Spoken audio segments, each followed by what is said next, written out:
तमोरि सर्वपापघ्नं ओम प्रणतोऽस्मि भगवते वासुदेवाय दिवाकरम्। नमः। प्रारंभ करते हैं कोड़ा आदित्य की महिमा।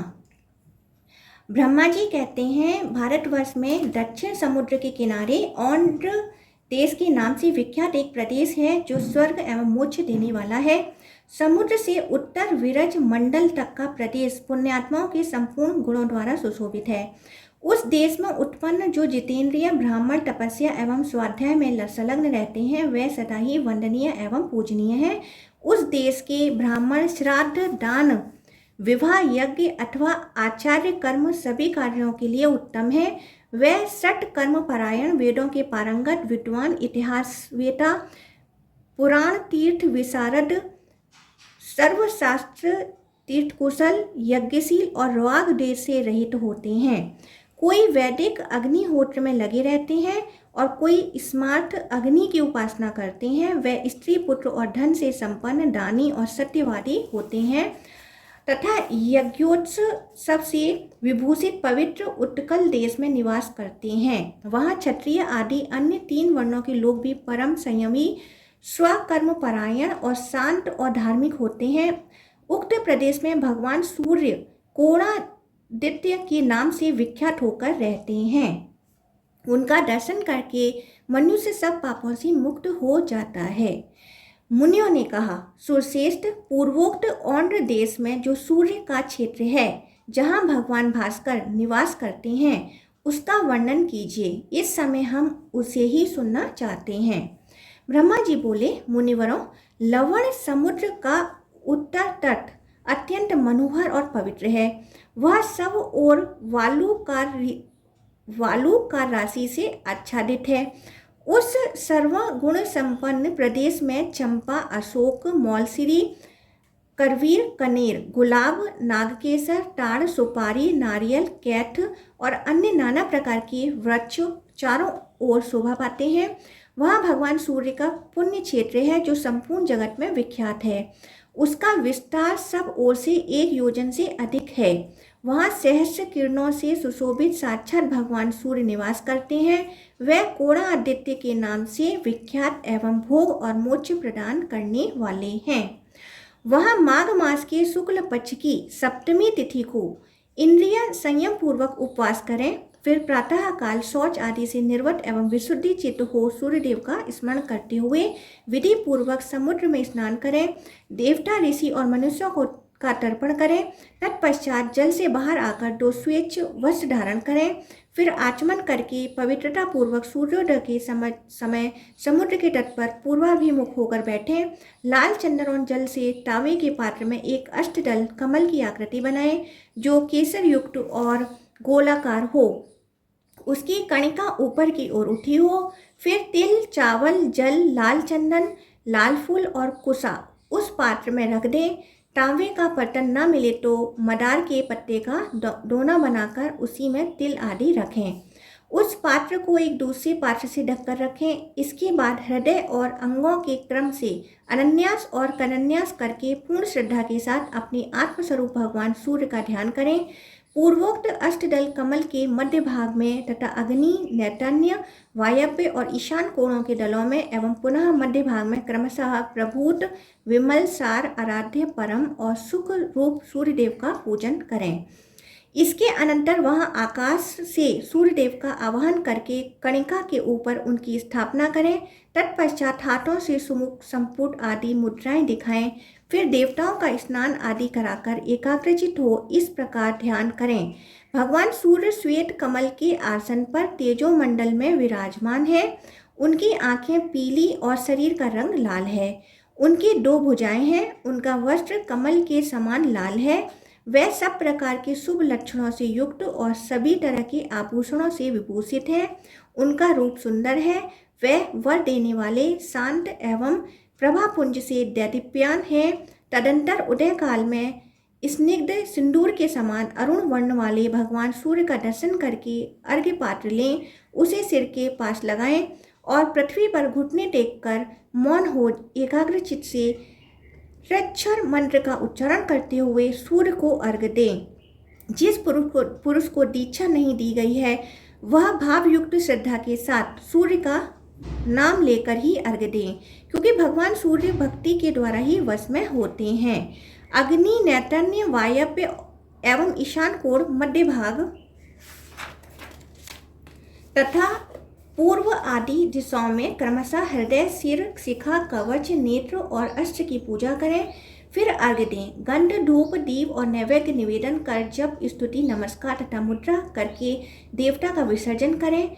जो ब्राह्मण, क्षत्रिय, वैश्य, स्त्री और शूद्र अपनी इंद्रियों को वश में रखते हुए सदा संयम पूर्वक भक्तिभाव और विशुद्ध चित्त से भगवान सूर्य को अर्घ्य देते हैं, वे मनोवांछित भोगों का उपभोग करके परम गति को प्राप्त होते हैं। जो मनुष्य तीनों लोकों को प्रकाशित करने वाले आकाश विहारी भगवान सूर्य की शरण लेते हैं, वे सुख के भागी होते हैं। जब तक भगवान सूर्य को विधि पूर्वक अर्घ्य न दे लिया जाए, तब तक श्री विष्णु, शंकर अथवा इंद्र का पूजन नहीं करना चाहिए। अतः प्रतिदिन पवित्र होम प्रयत्न करके मनोहर फूलों और चंदन आदि के द्वारा सूर्य देव को अर्घ्य देना चाहिए। इस प्रकार जो सप्तमी तिथि को स्नान करके शुद्ध एवं एकाग्रचित हो सूर्य को अर्घ्य देता है, उसे मनवांछित फल प्राप्त होता है। रोगी पुरुष रोग से मुक्त हो जाता है, धन की इच्छा रखने वाले को धन मिलता है, विद्यार्थी को विद्या प्राप्त होती है और पुत्र की कामना रखने वाले को मनुष्य पुत्रवान होता है। इस प्रकार समुद्र में स्नान करके सूर्य को अर्घ्य दें, उन्हें प्रणाम करें, फिर हाथ में फूल लेकर मौन हो सूर्य के मंदिर में जाएं। मंदिर के भीतर प्रवेश करके भगवान कोणादित्य की 3 बार प्रदक्षिणा करें और अत्यंत भक्ति के साथ गंध, पुष्प, धूप, दीप, नैवेद्य, साष्टांग प्रणाम, जय जयकार तथा स्रोतों द्वारा उनकी पूजा करें। इस प्रकार सहस्त्र किरणों द्वारा मंडित जगदीश्वर सूर्यदेव का पूजन करके मनुष्य 10 अश्वमेघ यज्ञों का फल पाता है। इतना ही नहीं, वह सब पापों से मुक्त हो दिव्य शरीर धारण करता है और अपने आगे पीछे की 7 पीढ़ियों का उद्धार करके सूर्य के समान तेजस्वी एवं इच्छानुसार गमन करने वाले विमान पर बैठकर सूर्य के लोक में जाता है। उस समय गंधर्व गण उसका यशोगान करते हैं। वहाँ एक कल्प तक श्रेष्ठ भोगों का उपभोग करके पुण्य क्षीण होने पर वह पुनः इस संसार में आता और योगियों के उत्तम कुल में जन्म ले चारों वेदों का विद्वान, स्वधर्म परायण तथा पवित्र ब्राह्मण होता है। तदंतर भगवान सूर्य से ही योग की शिक्षा प्राप्त करके मोक्ष पा लेता है। चैत्र मास के शुक्ल पक्ष में भगवान कोणादित्य की यात्रा होती है। वह यह यात्रा दमन भंजिका के नाम से विख्यात है। जो मनुष्य यह यात्रा करता है उसे भी पूर्वोक्त फल की प्राप्ति होती है। भगवान सूर्य के शयन और जागरण के समय संक्रांति के दिन विषुव योग में उत्तरायण या दक्षिणायन आरंभ होने पर रविवार को सप्तमी तिथि को अथवा पर्व के समय जो जितेंद्रिय पुरुष वहाँ की श्रद्धापूर्वक यात्रा करते हैं, वह सूर्य की ही भांति तेजस्वी विमान के द्वारा उनके लोक में जाते हैं। वह पूर्वोक्त क्षेत्र में समुद्र के तट पर रामेश्वर नाम से विख्यात भगवान महादेव जी विराजमान हैं, जो समस्त अभिलिखित फलों को देने वाले हैं। जो समुद्र में स्नान करके वहाँ श्री रामेश्वर का दर्शन करते और गंध, पुष्प, धूप, दीप, नैवेद्य, नमस्कार, स्रोत, गीत और मनोहर वाद्यों द्वारा उनकी पूजा करते हैं, वे महात्मा पुरुष राजसूय तथा अश्वमेघ यज्ञों का फल पाते और परम सिद्धि को प्राप्त होते हैं। अब है भगवान सूर्य की महिमा। मुनियों ने कहा, सुरश्रेष्ठ, आपने भोग और मोक्ष प्रदान करने वाले भगवान भास्करों के उत्तम क्षेत्र का जो वर्णन किया है वह सब हम लोगों ने सुना। अब यह बताइए कि उनकी भक्ति कैसे की जाती है और वे किस प्रकार प्रसन्न होते हैं। इस समय यही सब सुनने की इच्छा हम है। ब्रह्मा जी बोले, मन के द्वारा इष्ट देव के प्रति जो भावना होती है उसे ही भक्ति और श्रद्धा कहते हैं। जो इष्ट देव की कथा सुनता, उनके भक्तों की पूजा करता तथा अग्नि की उपासना में संलग्न रहता है, वह सनातन भक्त है। जो इष्ट देव का चिंतन करता, उन्हीं में मन लगाता, उन्हीं की पूजा में रत रहता तथा उन्हीं के लिए कर्म करता है, वह निश्चय ही सनातन भक्त है। जो इष्ट देव के लिए किए जाने वाले कर्मों का अनुमोदन करता, उनके भक्तों में दोष नहीं देखता, अन्य देवता की निंदा नहीं करता, सूर्य के व्रत रखता तथा चलते फिरते, ठहरते, सोते, सूंघते और आँख खोलते मींचते समय भगवान भास्कर का स्मरण करता है, वह मनुष्य अधिक भक्त माना गया है। विज्ञ पुरुष को सदा ऐसी ही भक्ति करनी चाहिए। भक्ति, समाधि, स्तुति और मन से जो नियम किया जाता है और जो ब्राह्मण को दान दिया जाता है, उसे देवता, मनुष्य और पितर सभी ग्रहण करते हैं। पत्र, पुण्य, फल और जल, जो कुछ भी भक्ति पूर्वक अर्पण किया जाता है उसे देवता ग्रहण करते हैं, परंतु वे नास्तिकों की दी हुई वस्तु नहीं स्वीकार करते। नियम और आचार के साथ भाव शुद्धि का भी उपयोग करना चाहिए। हृदय के भाव को शुद्ध रखते हुए जो कुछ किया जाता है वह सब सफल होता है। भगवान सूर्य के स्तवन, जप, उपहार, समर्पण, पूजन, उपवास, व्रत और भजन से मनुष्य सब पापों से मुक्त हो जाता है। जो पृथ्वी पर मस्तक रखकर भगवान सूर्य को नमस्कार करता है वह तत्काल सब पापों से छूट जाता है, इसमें तनिक भी संदेह नहीं है। जो मनुष्य भक्ति पूर्वक सूर्य देव की प्रदक्षिणा करता है उसके द्वारा सातों द्वीपों सहित पृथ्वी की परिक्रमा हो जाती है। जो सूर्य देव को अपने हृदय में धारण करके केवल आकाश की प्रदक्षिणा करता है उसके द्वारा निश्चय ही संपूर्ण देवताओं की परिक्रमा हो जाती है। जो षष्ठी या सप्तमी को एक समय भोजन करके नियम और व्रत का पालन करते हुए सूर्य देव का भक्ति पूर्वक पूजन करता है उसे अश्वमेघ यज्ञ का फल मिलता है। जो षष्ठी अथवा सप्तमी को दिन रात उपवास करके भगवान भास्कर का पूजन करता है वह परम गति को प्राप्त होता है। जब शुक्ल पक्ष की सप्तमी को रविवार हो उस दिन विजया सप्तमी होती है, उसमें दिया हुआ दान महान फल देने वाला होता है। विजया सप्तमी को किया हुआ स्नान, दान, तप, होम और उपवास सब कुछ बड़े बड़े पातकों का नाश करने वाला है। जो मनुष्य रविवार के दिन श्राद्ध करते और महातेजस्वी सूर्य का यजन करते हैं उन्हें अभीष्ट फल की प्राप्ति होती है। जिनके समस्त धार्मिक कार्य सदा भगवान सूर्य के उद्देश्य से होते हैं उनके कुल में कोई दरिद्र अथवा रोगी नहीं होता। जो सफ़ेद, लाल अथवा पीली मिट्टी से भगवान सूर्य के मंदिर को लीपता है उसे मनोवांछित फल की प्राप्ति होती है। जो निराहार रहकर भांति भांति के सुगंधित पुष्पों द्वारा सूर्यदेव का पूजन करता है उसे अभीष्ट फल की प्राप्ति होती है। जो घी अथवा तिल के तेल से दीपक जलाकर भगवान सूर्य की पूजा करता है वह कभी अंधा नहीं होता। धूप दीप दान करने वाला मनुष्य सदा ज्ञान के प्रकाश से प्रकाशित रहता है। जो सदा देव मंदिरों, चौराहों और सड़कों पर दीपदान करता है वह रूपवान तथा सौभाग्यशाली होता है। दीप की शिखा सदा ऊपर की ओर ही उठती है, उसकी गति कभी नीचे की ओर नहीं होती। इसी प्रकार दीपदान करने वाला पुरुष भी दिव्य तेज से प्रकाशित होता है। वह कभी तिर्यक योनि में नहीं पड़ता। जलते हुए दीपक को न कभी चुराएं न नष्ट करें। दीप हरता मनुष्य बंधन, नाश, क्रोध एवं तमोमय नरक को प्राप्त होता है। उदय काल में प्रतिदिन सूर्य को अर्घ्य देने से एक ही वर्ष में सिद्धि प्राप्त होती है। सूर्य के उदय से लेकर अस्त तक उनकी ओर मुंह करके खड़ा हो किसी मंत्र अथवा स्त्रोत का जप करना आदित्य व्रत कहलाता है। यह बड़े बड़े पातकों का नाश करने वाला है। सूर्योदय के समय श्रद्धा पूर्वक अर्घ्य देकर सब कुछ सांगोपांग दान करें, इससे सब पापों से छुटकारा मिल जाता है। अग्नि, जल, आकाश, पवित्र भूमि, प्रतिमा तथा पिंडी, प्रतिमा की वेदी में यत्न पूर्वक सूर्यदेव को अर्घ्य देना चाहिए। उत्तरायण अथवा दक्षिणायन में सूर्यदेव का विशेष रूप से पूजन करके मनुष्य सब पापों से मुक्त हो जाता है।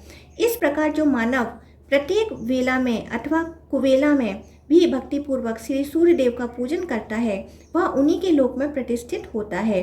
जो तीर्थ में पवित्र हैं, भगवान सूर्य को स्नान कराने के लिए एकाग्रता पूर्वक जल भरकर लाता है वह परम गति को प्राप्त होता है। छत्र, ध्वजा, चंदोवा, पताका और चंवर आदि वस्तुएं सूर्यदेव को श्रद्धापूर्वक समर्पित करके मनुष्य अभीष्ट गति को प्राप्त होता है। मनुष्य जो जो पदार्थ भगवान सूर्य को भक्तिपूर्वक अर्पित करता है उसे वे लाख गुना करके उस पुरुष को देते हैं। भगवान सूर्य की कृपा से मानसिक, वाचिक तथा शारीरिक समस्त पाप नष्ट हो जाते हैं। सूर्य देव के एक दिन के पूजन से भी जो फल प्राप्त होता है वह शास्त्रोक्त दक्षिणा से युक्त सैकड़ों यज्ञों के अनुष्ठान से भी नहीं मिलता। मुनियों ने कहा, जगतपति, भगवान सूर्य का यह अद्भुत महात्मा हमने सुन लिया। अब पुनः हम जो कुछ पूछते हैं उसे बतलाइए। गृहस्थ, ब्रह्मचारी, वानप्रस्थ और सन्यासी जो भी मोक्ष प्राप्त करना चाहें उसे किस देवता का पूजन करना चाहिए? कैसे उसे अक्षय स्वर्ग की प्राप्ति होगी?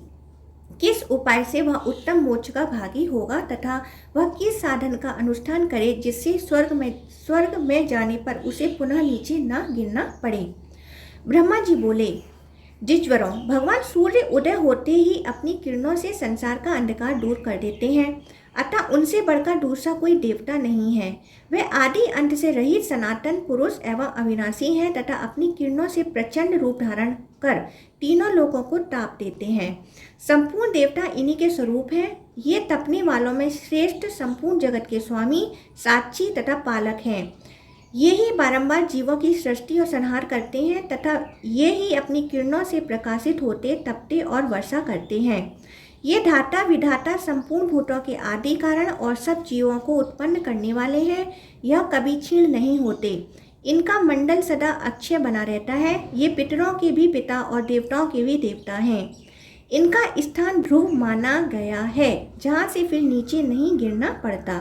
सृष्टि के समय संपूर्ण जगत सूर्य से ही उत्पन्न होता है और प्रलय के समय अत्यंत तेजस्वी भगवान भास्कर में ही उसका लय होता है। असंख्य योगीजन अपने कलेवर का परित्याग करके वायु स्वरूप हो तेजो राशि भगवान सूर्य में ही प्रवेश करते हैं। राजा जनक आदि गृहस्थ योगी, वाल्खिल्य आदि ब्रह्मवादी महर्षि, व्यास आदि वानप्रस्थ ऋषि तथा कितने ही सन्यासी योग का आश्रय ले सूर्य मंडल में प्रवेश कर चुके हैं। व्यासपुत्र श्रीमान सुखदेव जी भी योग धर्म प्राप्त करने के अनंतर सूर्य की किरणों में पहुंचकर ही मोक्ष पद में स्थित हुए। इसलिए आप सब लोग सदा भगवान सूर्य की आराधना करें, क्योंकि वह संपूर्ण जगत के माता, पिता और गुरु हैं। अव्यक्त परमात्मा समस्त प्रजापतियों और नाना प्रकार की प्रजाओं की सृष्टि करके अपने को 12 रूपों में भक्त करके आदित्य रूप से प्रकट होते हैं। इंद्र, धाता, पर्जन्य, त्वष्टा, पूषा, अरमा, भग, विवस्वान, विष्णु, अंशुमान, वरुण और मित्र, इन 12 मूर्तियों द्वारा परमात्मा सूर्य ने संपूर्ण जगत को व्याप्त कर रखा है। भगवान आदित्य की जो प्रथम मूर्ति है उसका नाम इंद्र है। वह देवराज के पद पर प्रतिष्ठित है। वह देव शत्रुओं का नाश करने वाली मूर्ति है। भगवान के दूसरे विग्रह का नाम धाता है, जो प्रजापति के पद पर स्थित हो नाना प्रकार के प्रजावर्ग की सृष्टि करते हैं। सूर्य देव की तीसरी मूर्ति पर्जन्य नाम से विख्यात है, जो बादलों में स्थित ही हो अपनी किरणों द्वारा वर्षा करती हैं। उनके चतुर्थ विग्रह को त्वष्टा कहते हैं। त्वष्टा संपूर्ण वनस्पतियों और औषधियों में स्थित रहते हैं। उनकी पांचवी मूर्ति पूषा के नाम से प्रसिद्ध है, जो अन्न स्थित हो सर्वदा प्रजाजनों की पुष्टि करती है। सूर्य की जो छठी मूर्ति है उसका नाम अरेमा बताया गया है। वह वायु के सहारे संपूर्ण देवताओं में स्थित रहती है। भानु का 7वां विग्रह भग के नाम से विख्यात है। वह ऐश्वर्य तथा देहधारियों के शरीरों में स्थित होती है। सूर्य देव की 8वीं मूर्ति विवस्वान कहलाती है। वह अग्नि में स्थित हो जीवों के खाए हुए अन्न को पचाती है। उनकी 9वीं मूर्ति विष्णु के नाम से विख्यात है, जो सदा देव शत्रुओं का नाश करने के लिए अवतार लेती है। सूर्य की 10वीं मूर्ति का नाम अंशुमान है, जो वायु में प्रतिष्ठित होकर समस्त प्रजा को आनंद प्रदान करती है। सूर्य का 11वां स्वरूप वरुण के नाम से प्रसिद्ध है, जो सदा जल में स्थित होकर प्रजा का पोषण करता है। भानु के 12वें विग्रह का नाम मित्र है, जिसने संपूर्ण लोगों का हित करने के लिए चंद्र नदी के तट पर स्थित होकर तपस्या की। परमात्मा सूर्यदेव ने इन 12 मूर्तियों के द्वारा संपूर्ण जगत को व्याप्त कर रखा है। इसलिए भक्त पुरुषों को उचित है कि वे भगवान सूर्य में मन लगाकर पूर्वोक्त 12 मूर्तियों में उनका ध्यान और नमस्कार करें। इस प्रकार मनुष्य 12 आदित्यों को नमस्कार करके उनके नामों का प्रतिदिन पाठ और श्रवण करने से सूर्यलोक में प्रतिष्ठित होता है। मुनियों ने पूछा, यदि ये सूर्य सनातन आदि देव हैं, तो इन्होंने वर पाने की इच्छा से प्राकृत मनुष्यों की भांति तपस्या क्यों की? ब्रह्मा जी बोले, ब्राह्मणों, यह सूर्य का परम गोपनीय रहस्य है। पूर्व काल में मित्र देवता ने महात्मा नारद को जो बात बतलाई थी, वही मैं तुम लोगों से कहता हूँ। एक समय की बात है, अपनी इंद्रियों को वश में रखने वाले महायोगी नारद जी मेरुगिरी के शिखर से गंधमादन नामक पर्वत पर उतरे और संपूर्ण लोकों में विचरते हुए उस स्थान पर आए जहाँ मित्र देवता तपस्या करते थे। उन्हें तपस्या में संलग्न देख नारद जी के मन में कौतूहल हुआ। वह सोचने लगे, जो अच्छे अभिकारी व्यक्ताव्यक्त स्वरूप और सनातन पुरुष हैं, जिन महात्मा ने तीनों लोकों को धारण कर रखा है, जो सब देवताओं के पिता एवं परों से भी पर हैं, वे किन देवताओं अथवा पितरों का यजन करते रहे हैं और करेंगे। इस प्रकार मन ही मन विचार करके नारद जी मित्र देवता से बोले, भगवान, अंगों पांगों सहित संपूर्ण वेदों एवं पुराणों आपकी महिमा का गान किया जाता है। आप अजन्मा सनातन धाता तथा उत्तम अधिष्ठान हैं। भूत भविष्य और वर्तमान सब कुछ आप में ही प्रतिष्ठित है। गृहस्थ आदि चारों आश्रम प्रतिदिन आपका ही यजन करते हैं। आप ही सबके पिता माता और सनातन देवता हैं। फिर भी आप किस देवता अथवा पितर की आराधना करते हैं यह हमारी समझ में नहीं आता। मित्र ने कहा, ब्राह्मण, यह परम गोपनीय सनातन रहस्य कहने योग्य तो नहीं है, परंतु आप भक्त हैं इसलिए आपके सामने इसका यथावत वर्णन करता हूँ। वह जो सूक्ष्म अविज्ञेय अव्यक्त अचल ध्रुव इंद्रिय रहित इंद्रियों के विषयों से रहित तथा संपूर्ण भूतों से पृथक है, वही समस्त जीवों का अंतरात्मा है। उसी को क्षेत्रज्ञ भी कहा जाता है। वह तीनों गुणों से भिन्न पुरुष कहा गया है। उसी का नाम भगवान हिरण्यगर्भ है। वह संपूर्ण विश्व का आत्मा, सर्व संहारकारी और अक्षर अविनाशी माना गया है। उसने इस एकात्मक त्रिलोकी को अपनी आत्मा के द्वारा धारण कर रखा है। वह स्वयं शरीर से रहित है किंतु समस्त शरीरों में निवास करता है। शरीर में रहते हुए भी वह उसके कर्मों से लिप्त नहीं होता। वह मेरा, तुम्हारा तथा अन्य जितने भी देहधारी हैं उनका भी आत्मा है। सबका साक्षी है, कोई भी उसका ग्रहण नहीं कर सकता। वह सगुण निर्गुण विश्वरूप तथा ज्ञानगम्य माना गया है। उसके सब ओर हाथ पैर हैं, सब ओर नेत्र सिर और मुख है तथा सब ओर कान है। सब संसार में सबको व्याप्त करके स्थित है।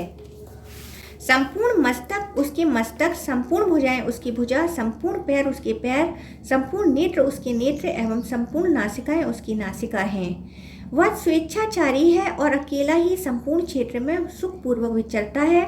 यहाँ जितने शरीर हैं वह सभी क्षेत्र कहलाते हैं। उन सबको वह योगात्मा जानता है, इसलिए क्षेत्रज्ञ कहलाता है। अव्यक्त पुर में शयन करता है अतः उसे पुरुष कहते हैं। विश्व का अर्थ है बहुविध। वह परमात्मा सर्वत्र बतलाया जाता है, इसलिए बहुविधि रूप होने के कारण वह विश्व रूप माना गया है। एकमात्र वही महान है और एकमात्र वही पुरुष कहलाता है। अतः वह एकमात्र सनातन परमात्मा ही महापुरुष नाम धारण करता है। वह परमात्मा स्वयं ही अपने आप को 100,000 लाख और करोड़ों रूपों में प्रकट कर लेता है। जैसे आकाश से गिरा हुआ जल भूमि के रस विशेष से दूसरे स्वाद को हो जाता है, उसी प्रकार गुणमय रस के संपर्क से वह परात्मा अनेक रूप प्रतीत होने लगते हैं। जैसे एक ही वायु समस्त शरीरों में 5 रूपों में स्थित है, उसी प्रकार आत्मा की भी एकता और अनेकता मानी गई है। जैसे अग्नि दूसरे स्थान की विशेषता से अन्य नाम धारण करती है, उसी प्रकार वह परमात्मा ब्रह्मा आदि के रूपों में भिन्न भिन्न नाम धारण करता है। जैसे एक दीप हजारों दीपों को प्रकट करता है, वैसे ही वह एक ही परमात्मा हजारों रूपों को उत्पन्न करता है। संसार में जो चराचर भूत है वह नित्य नहीं है, परंतु वह परमात्मा अक्षय अप्रमेय तथा सर्वव्यापी कहा जाता है। वह ब्रह्मा सदा सत्स्वरूप है। लोक में देव कार्य तथा पितृ कार्य के अवसर पर उसकी पूजा होती है। उससे बढ़कर दूसरा कोई देवता या पितर नहीं है। उसका ज्ञान अपने आत्मा के द्वारा होता है, अतः मैं उसी सर्वात्मा का पूजन करता हूँ। देवर्षि स्वर्ग में भी जो जीव उस परमेश्वर को नमस्कार करते हैं वह उसी के द्वारा दिए हुए अभीष्ट गति को प्राप्त होते हैं। देवता और अपने अपने आश्रमों में स्थित मनुष्य भक्ति पूर्वक सबके आदिभूत उस परमात्मा का पूजा करते हैं और वह उन्हें सद्गति प्रदान करते हैं। वह परमात्मा सर्वगत और निर्गुण कहलाते हैं। मैं भगवान सूर्य को ऐसा मानकर अपने ज्ञान के अनुसार उनका पूजन करता हूँ। नारद जी, यह गोपनीय उपदेश मैंने अपनी भक्ति के कारण आपको बतलाया है। आपने भी इस उत्तम रहस्य को भली भांति समझ लिया। देवता मुनि और पुराण सभी उस परमात्मा को वरदायक मानते हैं और इसी भाव से सब लोग भगवान दिवाकर का पूजन करते हैं। ब्रह्मा जी कहते हैं, इस प्रकार मित्र देवता ने पूर्व काल में नारद जी को यह उपदेश दिया था। भानु के उपदेश को मैंने भी आप लोगों से कह दिया सुनाया। जो सूर्य का भक्त ना हो उसे इसका उपदेश नहीं देना चाहिए। जो मनुष्य प्रतिदिन इस प्रसंग को सुनता और जो सुनाता है वह निसंदेह भगवान सूर्य में प्रवेश करता है। आरंभ से ही इस कथा को सुनकर रोगी मनुष्य रोग से मुक्त हो जाता है। जिस जिज्ञासु को उत्तम ज्ञान एवं अभीष्ट गति की प्राप्ति होती है, मुनियों, जो इसका पाठ करता है वह जिस जिस वस्तु की कामना करता है उसे निश्चय ही प्राप्त कर लेता है। आगे है सूर्य की महिमा तथा अदिति के गर्भ से उनके अवतार का वर्णन। ब्रह्मा जी कहते हैं, भगवान सूर्य सबकी आत्मा, संपूर्ण लोकों के ईश्वर, देवताओं के भी देवता और प्रजापति हैं। वही तीनों लोकों की जड़ हैं, परम देवता हैं। अग्नि में विधि पूर्वक डाली हुई आहुति सूर्य के पास ही पहुंचती है। सूर्य से वृष्टि होती, वृष्टि से अन्न पैदा होता और अन्न से प्रजा जीवन निर्वाह करती है। क्षण मुहूर्त, दिन रात, पक्ष मास, संवत्सर, ऋतु और युग, इनकी काल संख्या सूर्य के बिना नहीं हो सकती। काल का ज्ञान हुए बिना न कोई नियम चल सकता है और न ही अग्निहोत्र आदि हो सकता है। सूर्य के बिना ऋतुओं का विभाग भी नहीं होगा और उसके बिना वृक्षों में फल और फूल कैसे लग सकते हैं, खेती कैसे पक सकती है और नाना प्रकार के अन्न कैसे उत्पन्न हो सकते हैं। उस दशा में स्वर्गलोक तथा भूलोक में जीवों के व्यवहार का लोप हो जाएगा। आदित्य, सविता, सूर्य, मिहिर, अर्क, प्रभाकर, मार्तंड्य, भास्कर, भानु, चित्रभानु, दिवाकर तथा रवि, इन 12 सामान्य नामों के द्वारा भगवान सूर्य का ही बोध होता है। विष्णु, धाता, भग, पूषा, मित्र, इंद्र, वरुण, अर्यमा, विवस्वान, अंशुमान, त्वष्टा तथा पर्जन्य, यह 12 सूर्य पृथक पृथक माने गए हैं। चैत्र मास में विष्णु, वैशाख में अर्यमा, ज्येष्ठ में विवस्वान, आषाढ़ में अंशुमान, श्रवण में पर्जन्य, भादव में वरुण, अश्विनी में इंद्र, कार्तिक में धाता, अघन में मित्र, पौष में पूषा, माघ में भग और फागुन में त्वष्टा नामक सूर्य तपते हैं। इस प्रकार यहाँ एक ही सूर्य के 24 नाम बताए गए हैं। इनके अतिरिक्त और भी हजारों नाम विस्तार पूर्वक कहे गए हैं। मुनियों ने पूछा, प्रजापति, जो 1000 नामों के द्वारा भगवान सूर्य की स्तुति करते हैं उन्हें क्या पुण्य होता है तथा उनकी कैसी गति होती है? ब्रह्मा जी बोले, मुनिवरों, मैं भगवान सूर्य का कल्याण में सनातन स्रोत कहता हूँ, जो सब स्तुतियों का सारभूत है। इसका पाठ करने वाले को सहस्र नामों की आवश्यकता नहीं रह जाती। भगवान भास्कर के जो पवित्र, शुभ एवं गोपनीय नाम हैं उन्हीं का वर्णन करता हूँ, सुनो। विकर्तन, विवस्वान, मार्तंड्य, भास्कर, रवि, लोक प्रकाशक, श्रीमान, लोकचक्षु, महेश्वर, लोकसाक्षी, त्रिलोकेश, कर्ता, हर्ता, तमिश्रहा, तपन, तापन, शुचि, सप्ताश्ववाहन, गभिस्थ हस्त, ब्रह्मा और सर्वदेवनमस्कृत, इस प्रकार 21 नामों का यह स्रोत भगवान सूर्य को सदा प्रिय है। यह शरीर को निरोग बनाने वाला, धन की वृद्धि करने वाला और यश फैलाने वाला स्रोत राज है। इसकी तीनों लोकों में प्रसिद्धि है। द्विजवरों, जो सूर्य के उदय और अस्तकाल में दोनों संध्याओं के समय इस स्रोत का द्वारा भगवान सूर्य की स्तुति करता है, वह सब पापों से मुक्त हो जाता है। भगवान सूर्य के समीप एक बार भी इसका जप करने से मानसिक, वाचिक, शारीरिक तथा कर्म जनित सब पाप नष्ट हो जाते हैं। अतः ब्राह्मणों, आप लोग यत्न पूर्वक संपूर्ण अभिलषित फलों के देने वाले भगवान सूर्य का इस स्रोत के द्वारा स्तमन करें। मुनियों ने पूछा, भगवान, आपने भगवान सूर्य को निर्गुण एवं सनातन देवता बतलाया है, फिर आपके ही मुंह से हमने यह भी सुना है कि वे 12 स्वरूपों में प्रकट हुए। वह तेज की राशि और महान तेजस्वी होकर किसी स्त्री के गर्भ से कैसे प्रकट हुए, इस विषय में हमें बड़ा संदेह है।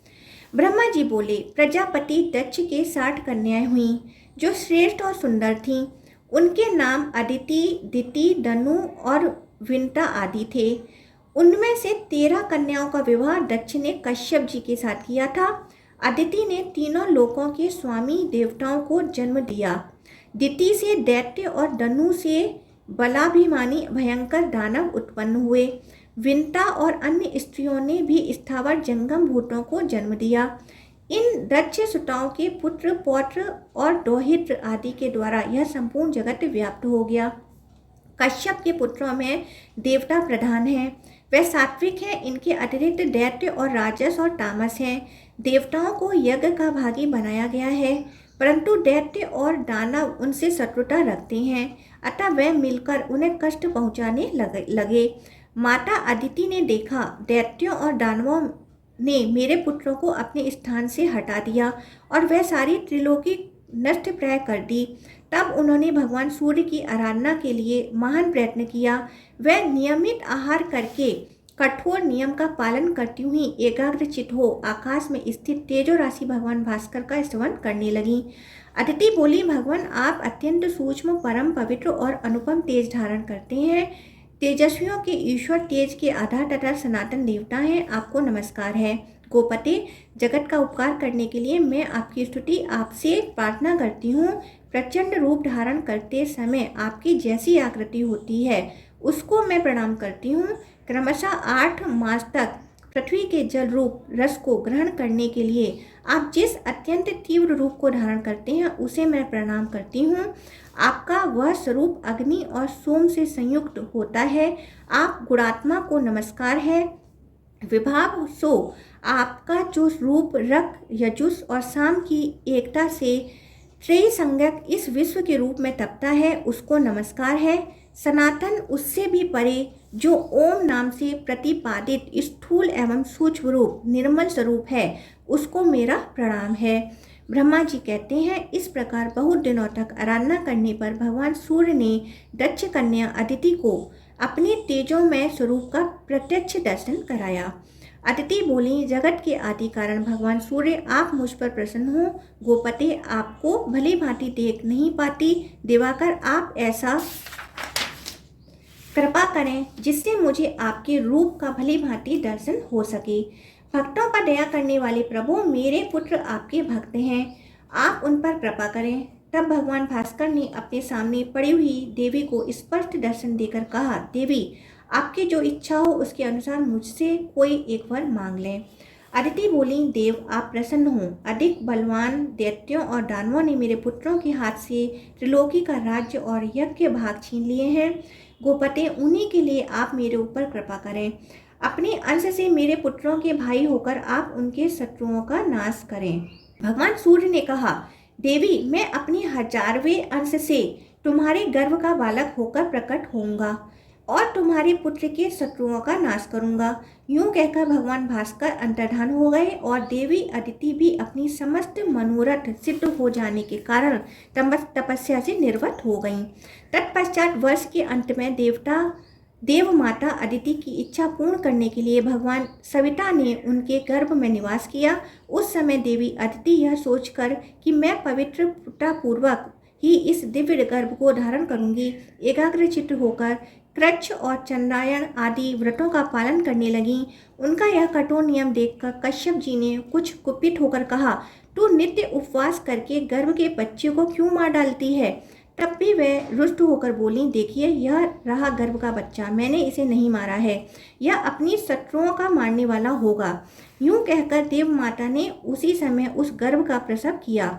वह उदयकालीन सूर्य के समान तेजस्वी अंडाकार गर्भ सहसा प्रकाशित उठा। उसे देखकर कश्यप जी ने वैदिक वाणी के द्वारा आदर पूर्वक उसका स्तवन किया। स्तुति करने पर उस गर्भ से बालक प्रकट हो गया। उसके श्री अंगों की आभा पद्मापत्र के समान श्याम थी। उसका तेज संपूर्ण दिशाओं में व्याप्त हो गया। इसी समय अंतरिक्ष से कश्यप मुनि को संबोधित करके सजल मेघ के समान गंभीर स्वर में आकाशवाणी हुई, मुने, तुमने अदिति से कहा था, त्वया मारितम अंडम, तूने गर्भ के बच्चे को मार डाला, इसलिए तुम्हारा यह पुत्र मार्तंड के नाम से विख्यात होगा और यज्ञ भाग का अपहरण करने वाले अपने शत्रुभूत असुरों का संहार करेगा। यह आकाशवाणी सुनकर देवताओं को बड़ा हर्ष हुआ और दानव हतोत्साह हो गए। तत्पश्चात देवताओं सहित इंद्र ने दैत्यों को युद्ध के लिए ललकारा। दानवों ने भी आकर उनका सामना किया। उस समय देवताओं और असुरों में बड़ा भयानक युद्ध हुआ। उस युद्ध में भगवान मार्तंड ने दैत्यों की ओर देखा, अतः वह सभी महान असुर उनके तेज से जलकर भस्म हो गए। फिर तो देवताओं की हर्ष की सीमा नहीं रही। उन्होंने अदिति और मार्तंड का स्तवन किया। तदंतर देवताओं को पूर्ववत अपने अपने अधिकार और यज्ञ भाग प्राप्त हो गए। भगवान मार्तंड भी अपने अधिकार का पालन करने लगे। ऊपर और नीचे सब ओर किरणें फैली होने से भगवान सूर्य कदम्ब पुष्प की भांति शोभा पाते थे। वे आग में तपाए हुए गोले के सदृश दिखाई देते थे। उनका विग्रह अधिक स्पष्ट नहीं जान पड़ता था। सूर्य देव की स्तुति तथा उनके अष्टोत्तर नामों का वर्णन। मुनियों ने कहा, भगवान आप पुनः हमें सूर्य देव से संबंध रखने वाले कथा सुनाइए। ब्रह्मा जी बोले, स्थावर जंगम समस्त प्राणियों के नष्ट हो जाने पर जब समस्त लोग अंधकार में विलीन हो गए थे, उस समय सबसे पहले प्रकृति से गुणों की हेतुभूत समष्टि बुद्धि महत्व तत्व का आविर्भाव हुआ। उस बुद्धि से पंच महाभूतों का प्रवर्तक अहंकार प्रकट हुआ। आकाश, वायु, अग्नि, जल और पृथ्वी, ये 5 महाभूत हुए। तदंतर एक अंड उत्पन्न हुआ, उसमें ये 7 लोक प्रतिष्ठित थे। 7 द्वीपों और समुद्रों सहित पृथ्वी भी उसमें थी। उसी में मैं, विष्णु और महादेव जी भी थे। वहाँ सब लोग तमोगुण से अभिभूत एवं विमूढ़ थे और परमेश्वर का ध्यान करते थे। तदंतर अंधकार को दूर करने वाले एक महातेजस्वी देवता प्रकट हुए। उस समय हम लोगों ने ध्यान के द्वारा जाना कि ये भगवान सूर्य हैं। उन परमात्मा को जानकर हमने दिव्य स्तुतियों के द्वारा उनका स्तवन आरंभ किया। भगवान तुम आदिदेव हो, ऐश्वर्य से संपन्न होने के कारण तुम देवताओं के ईश्वर हो। संपन्न भूतों के आदिकर्ता भी तुम ही हो। तुम ही देवाधिदेव दिवाकर हो। संपूर्ण भूतों, देवताओं, गंधर्वों, राक्षसों, मुनियों, किन्नरों, सिद्धों, नागों तथा पक्षियों का जीवन तुमसे ही चलता है। तुम ही ब्रह्मा, तुम ही महादेव, तुम ही विष्णु, तुम ही प्रजापति तथा तुम ही वायु, इंद्र, सोम, विवस्वान एवं वरुण हो। तुम ही काल हो, सृष्टि के कर्ता धर्ता संहर्ता और प्रभु भी तुम ही हो। नदी, समुद्र, पर्वत, बिजली, इंद्र, धनुष, प्रलय, सृष्टि, व्यक्त, अव्यक्त एवं सनातन पुरुष भी तुम ही हो। साक्षात परमेश्वर तुम ही हो। तुम्हारे हाथ और पैर सब ओर हैं, नेत्र, मस्तक और मुख भी सब ओर हैं। तुम्हारे सहस्त्रों किरणें, सहस्त्रों मुख, सहस्त्रों चरण और सहस्त्रों नेत्र हैं। तुम संपूर्ण भूतों के आदि कारण हो। भूहा, भुवः, स्वः, महा, जनः, तपः और सत्य, ये सब तुम्हारे ही स्वरूप हैं। तुम्हारा जो स्वरूप अत्यंत तेजस्वी, सबका प्रकाशक, दिव्य, संपूर्ण लोकों में प्रकाश बिखेरने वाला और देवेश्वरों के द्वारा भी कठिनता से देखे जाने योग्य है, उसको हमारा नमस्कार है। देवता और सिद्ध जिसका सेवन करते हैं, भृगु, अत्रि और पुलह आदि महर्षि जिसकी स्तुति में संलग्न रहते हैं, तथा जो अत्यंत अव्यक्त तुम्हारे उस स्वरूप को हमारा प्रणाम है। संपूर्ण देवताओं में उत्कृष्ट तुम्हारा जो रूप वेद वेता पुरुषों के द्वारा जानने योग्य, नित्य और सर्व ज्ञान संपन्न है, उसको हमारा नमस्कार है। तुम्हारा जो स्वरूप इस विश्व की सृष्टि करने वाला, विश्वमय, अग्नि एवं देवताओं द्वारा पूजित, संपूर्ण विश्व में व्यापक और अचिंत्य है, उसे हमारा प्रणाम है। तुम्हारा जो रूप यज्ञ, वेद, लोक तथा भूलोक से भी परे परमात्मा नाम से विख्यात है, उसको हमारा नमस्कार है। जो अविज्ञ, अलक्ष्य, अचिंत्य, अव्यय, अनादि और अनंत है, आपके उस स्वरूप को हमारा प्रणाम है। प्रभु, तुम कारण के भी कारण हो, तुमको बारंबार नमस्कार है। पापों से मुक्त करने वाले तुम्हें प्रणाम है।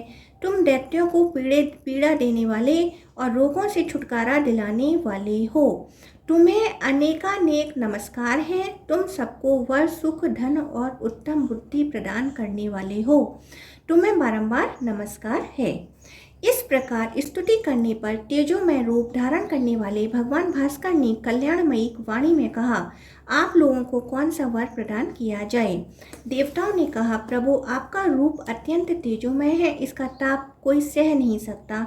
अतः जगत के हित के लिए यह सबके सहने योग्य हो जाए। तब एवमस्तु कहकर आदिकर्ता भगवान सूर्य संपूर्ण लोगों के कार्य सिद्ध करने के लिए समय समय पर गर्मी, सर्दी और वर्षा करने लगे। तदंतर ज्ञानी, योगी, ध्यानी तथा अन्य मोक्ष अभिलाषी पुरुष अपने हृदय मंदिर में स्थित भगवान सूर्य का ध्यान करने लगे।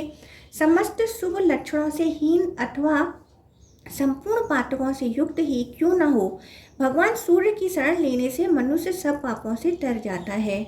अग्निहोत्र, वेद तथा अधिक दक्षिणा वाले यज्ञ भगवान सूर्य की भक्ति एवं नमस्कार की 16वीं कला के बराबर भी नहीं हो सकते। भगवान सूर्य तीर्थों में सर्वोत्तम तीर्थ, मंगलों में परम मंगलमय और पवित्रों में परम पवित्र हैं। अतः विद्वान पुरुष उनकी शरण लेते हैं। जो इंद्र आदि के द्वारा प्रशंसित सूर्य देव को नमस्कार करते हैं, वह सब पापों से मुक्त हो सूर्य लोक में जाते हैं। मुनियों ने कहा, ब्रह्मन, हमारे मन में चिरकाल से यह इच्छा हो रही है कि भगवान सूर्य के 108 नामों का वर्णन सुने। आप उन्हें बताने का कृपा करें। ब्रह्मा जी बोले, ब्राह्मणों, भगवान भास्कर के परम गोपनीय 108 नाम जो स्वर्ग और मोक्ष देने वाले हैं बतलाता हूँ, सुनो। ओम सूर्य, अर्यमा, भग, त्वष्टा, पूषा, पोषक, अर्क, सविता, रवि, गबस्तिमान अर्थात किरणों वाले, अज, अजन्मा, काल, मृत्यु धाता अर्थात धारण करने वाले, प्रभाकर, प्रकाश का खजाना, पृथ्वी, आप अर्थात जल, तेज, ख का अर्थ है आकाश, वायु, परायण अर्थात शरण देने वाले, सोम, बृहस्पति, शुक्र, बुध, अंगारक अर्थात मंगल, इंद्र, विवस्वान, दीप्तांशु अर्थात प्रज्वलित किरणों वाले, शुचि अर्थात पवित्र, सौरी अर्थात सूर्यपुत्र मनु, शनेश्वर, ब्रह्मा, विष्णु, रुद्र, स्कंद अर्थात कार्तिकेय, वैश्रवण अर्थात कुबेर, यम, वैद्युत अर्थात बिजली में रहने वाले, अग्नि, जठराग्नि, ईंधन अर्थात ईंधन में रहने वाले, अग्नि, तेजपति, धर्मध्वज, वेदकर्ता, वेदांग, वेद वाहन, कृत अर्थात सत्ययुग, त्रेता, द्वापर, कली, सर्वामराश्रय, कला, काष्ठा, मुहूर्त, छपा अर्थात रात्रि, याम अर्थात पहर, क्षण, संवत्सर, कर, अश्वत्थ, कालचक्र, विभावसु अर्थात अग्नि, पुरुष, शाश्वत, योगी, व्यक्ताव्यक्त, सनातन, कालाध्यक्ष, प्रजाध्यक्ष, विश्वकर्मा, तमोनुद अर्थात अंधकार को भगाने वाले, वरुण, सागर, अंश, जीमूत अर्थात मेघ, जीवन, अरिहा अर्थात शत्रुओं का नाश करने वाले, भूताश्रय, भूतपति, सर्वलोक नमस्कृत, सृष्टा, संवत्सरक, प्रलयकालीन, अग्नि, सर्वादि, अलोलूप अर्थात निर्लोभ, अनंत, कपिल, भानु, कामद अर्थात कामनाओं को पूर्ण करने वाले, सर्वोत्मुख अर्थात जिनके सब ओर मुख वाले, जय, विशाल, विरद, सर्वभूति निसेवित, मन, सुपर्ण अर्थात गरुण, भूतादि, शीघ्रग अर्थात शीघ्र चलने वाले, प्राण धारण, धन्वंतरी, धूमकेतु, आदिदेव, आदित्यपुत्र, द्वादशात्मा अर्थात 12 स्वरूपों वाले, रवि, दक्ष, पिता, माता, पितामह, स्वर्गद्वार, प्रजाद्वार, मोक्षद्वार, त्रिविष्टप अर्थात स्वर्ग, देहकर्ता, प्रशांतात्मा, विश्वात्मा, विश्वोत्मुख, चरात्मा, सूक्षात्मा, मैत्रेय तथा करुणाविंत अर्थात दयालु। ये अमित तेजस्वी एवं कीर्तन करने वाले योग्य भगवान सूर्य के 108 सुंदर नाम मैंने बताए हैं। जो मनुष्य देव श्रेष्ठ भगवान सूर्य के इन स्रोतों का शुद्ध एवं एकाग्र चित्त से कीर्तन करता है, वह शोक रूपी दावान लके दवान लकीर समुद्र से मुक्त हो जाता और मनोवांछित भोगों को प्राप्त कर लेता है। इसके पश्चात है पार्वती देवी की तपस्या, वरदान प्राप्ति तथा उनके द्वारा ग्रह के मुख से ब्राह्मण बालक का उद्धार। ओम भगवते वासुदेवाय नमः।